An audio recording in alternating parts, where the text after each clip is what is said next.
Les émissions du Committee on Publication, le comité de publication de la science chrétienne, a pour but de corriger les impostures. Toutes les pensées erronées au sujet de la science chrétienne, de l'église du Christ scientiste et des scientistes chrétiens. Souvent, on pense que les scientistes chrétiens ne prient pas. Ça, c'est la pensée généralement répandue. Mais les scientifiques chrétiens prient. Dans la science chrétienne, la prière est fondamentalement silencieuse. Les gens prient par cœur. Bien sûr, il y a des moments où la prière du Seigneur est dite à haute voix pendant le service de dimanche. Et l'exposé scientifique de lettres qui se trouve à la page 468 de Sciences et Santé clôture le service. Il est aussi lu à haute voix. Mais en général, la prière est silencieuse. Donc nous allons parler dans cette émission de la prière en sciences chrétiennes. Et cette prière qui est la fondation de la pratique de la guérison spirituelle dans l'enseignement de la science chrétienne. La prière, dans son essence véritable, c'est une communion consciente avec Dieu. Vous vous rappelez quand Jésus a parlé à ses disciples dans le sermon sur la montagne, il leur a montré, quand ils ont demandé comment pouvons-nous prier, Jésus leur a enseigné la prière du Seigneur. Il a commencé par notre Père qui est aux cieux. Dans le livre Sciences et Santé, vous trouverez à la fin, il y a un petit dictionnaire qui explique les termes bibliques. Il explique par exemple le ciel, le cieux. Il explique le Père, ainsi de suite. Notre Père, c'est notre Père à tous. Ce n'est pas le Père seulement d'une seule église. C'est le Père de toutes les églises. Et la prière est adressée à notre Père. Et celui qui adresse la prière, c'est le Fils que nous sommes. L'homme créé à l'image et à la ressemblance de Dieu. Donc la prière en science chrétienne part de cette reconnaissance-là. De reconnaître Dieu dans sa nature, dans son essence. Et ensuite établir cette relation qui existe entre l'homme et Dieu avec toute sa création. La prière part de là. Et quand la base est bien établie comme cela, ensuite nous prions spécifiquement pour répondre aux besoins qui nous concernent pour le moment. Donc chacun va prier selon l'orientation du besoin actuel qu'il ressent. Et c'est comme ça que la prière ne peut pas être expliquée oralement. Ok, puisque la prière part de notre Père, la prière répondue n'est pas l'apanage d'une seule église. Il n'y a qu'un seul Dieu, il n'y a qu'un seul Jésus-Christ, et nous prions tous. Tous les restes, ce sont des organisations humaines pour nous approcher de Dieu. Donc on ne peut pas se lancer des balles. Chacun a une organisation, une façon unique de s'approcher à Dieu. Et la science chrétienne a aussi une façon unique de prier, de s'approcher de Dieu. La prière qui commence par Dieu et par l'homme, c'est la prière qui nous aide à résoudre des problèmes. Vous vous rappellerez que dans les Écritures, Job a connu des problèmes, tout ne marchait pas,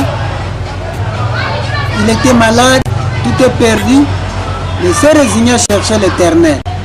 Donc il est retourné à l'origine, il est allé chercher Dieu. Et le résumé de sa découverte, j'ai toujours pris ça dans 3 versets. Par exemple, au chapitre 32, verset 8, il dit: En réalité, dans l'homme, c'est l'esprit, le souffle du Tout-Puissant qui donne l'intelligence. Et dans le chapitre 33 qui suit, au verset 4 et 9, l'Esprit de Dieu m'a créé et le souffle du Tout-Puissant m'anime. Je suis pur, je suis sans péché, je suis net et il n'y a point en moi d'iniquité. Ce n'est pas Job qui l'ignorait, qu'il pouvait commettre des erreurs, mais il partait de Dieu qui était bien, qui était parfait, qui était tout harmonieux, qui était là bon. Et lui se reconnaissait en tant qu'image de Dieu comme reflétant cette nature divine, dans la pureté, dans la perfection, dans l'harmonie. Et puis vous savez, ce que Dieu lui a révélé dans cette prière-là, c'est que les amis qui venaient à lui, il les voyait de cette façon-là, qu'ils étaient semblables à Dieu, qu'ils étaient purs et parfaits comme Dieu était. Comme résultat, ses amis étaient guéris. Et par la suite, tous les maux dont il souffrait avaient disparu. Et finalement, Dieu lui avait restauré tout ce qu'il avait perdu. Job a oublié son corps, il a oublié ses avoirs, mais il s'est tourné vers Dieu. Ça, c'est dans l'Ancien Testament. Dans le Nouveau Testament, quand Jésus est venu, il a donné les mêmes enseignements. Dans le sermon sur la montagne, Matthieu 5 au verset 8, il dit: heureux ceux qui ont le cœur pur, car ils verront Dieu. Et il termine ce chapitre au verset 48. Soyez donc parfaits comme votre Père Céleste est parfait. Je disais que la Bible, science et santé de relations dans la prière. Qu'est-ce que Mary Becker dit enseigne? Est-ce qu'il enseigne la même chose que Job et Jésus? Prenons par exemple la page 258 de Sciences et Santé. En parlant de la prière, il dit ceci: la compréhension semblable à celle de Christ, de l'être scientifique et de la guérison divine renferme un principe parfait et une idée parfaite.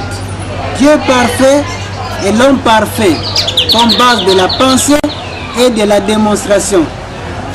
Est-ce qu'elle a enseigné quelque chose de différent de ce que Job et Jésus ont enseigné? L'enseignement est le même, mais Sciences et Santé actualise cet enseignement. Nous partons de Dieu qui est bon, qui est parfait. Et nous voyons l'homme en tant qu'image de Dieu qui est semblable à lui. Tout le reste, nous refusons d'accepter ça. C'est cette vision que Jésus avait. Il y a un autre passage dans Sciences et Santé, la page 476. Vous m'excusez un peu. Là où il est dit comment Jésus guérissait aussi. Jésus voyait dans la science l'homme parfait qui lui apparaissait. Là où l'homme mortel pécheur apparaît au mortel. En cet homme parfait, les sauveurs voyaient la ressemblance même de Dieu. Et cette vie correcte de l'homme guérissait les malades. Voilà, l'enseignement est là. C'est à nous à mettre en pratique. Dans la prière en sciences chrétiennes, on ne commence pas par les problèmes, mais on commence par Dieu. On établit sa pensée sur Dieu et nous nous voyons semblables à Dieu. Et puis les problèmes cèdent et les solutions sont trouvées. La guérison est trouvée et les conflits sont résolus. Je vous parlais de la pureté, je suis pur, je suis parfait. Jésus dit, heureux ceux qui ont le cœur pur, car ils verront Dieu. Mais si c'est bien, insiste aussi sur cette pureté de pensée. Quand les pensées sont tournées vers Dieu, elles sont attachées à Dieu, la conscience de l'homme et la conscience de Dieu deviennent une seule chose. Et ces vérités qui affluent dans la conscience éliminent les erreurs. Et avec cette pureté, les maladies guérissent. Les solutions sont trouvées dans des problèmes. Je disais au départ que souvent on dit que les sciences chrétiens ne prient pas. Simplement parce qu'ils prient silencieusement. Mais à mon humble avis, la prière silencieuse, la pensée est plus puissante que la parole. Et quand nous prions en silence, nous avons l'occasion de prier à chaque instant, selon les injonctions de la Bible, prier sans cesse.